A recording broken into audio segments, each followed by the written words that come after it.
নমস্কাৰ সকলোকে। আৰু মই আজি উপস্থিত আছোঁ বৰ্তমান দীৰ্ঘদা ষ্টুডিঅ'ত সোণাৰীত। আৰু মোৰ এটি গীতৰ কাম চলি আছে আৰু গীতটি খুব সোনকালে আহিব আপোনালোকৰ মাজলৈ, সেয়ে ভিডিঅ' এটা কৰিলোঁ আপোনালোকক জনাওঁ বুলি। আৰু বৰ্তমান মোৰ কাষত আছে দীৰ্ঘদা। নমস্কাৰ। দীপ মাইনা আজি আহিছে এটি খুব ধুনীয়া গীত এটি লৈ, এটি মেলোডি গীত। খুব ধুনীয়া হৈছে শুনিবলৈ গীতটি, আৰু কিছুদিনৰ পাছতে গীতটি আপোনালোকৰ মাজত উপলব্ধ হ'ব। গীতটি সকলোৱে শুনিব আৰু সকলোৱে গীতটি আদৰি ল'ব, তাকে কামনা কৰিছোঁ। শুনি নিশ্চয় ভাল হ'ব, তাকে আশা ৰাখিছোঁ।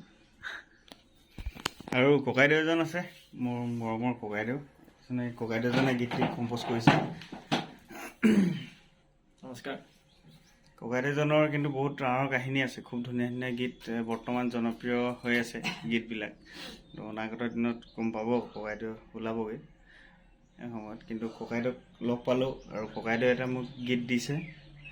চেষ্টা কৰিছোঁ, কি হয় নাজানো, আৰু মুঠতে আপোনালোকৰ আগত খুব সোনকালে আগবঢ়াই দিম গীতটি।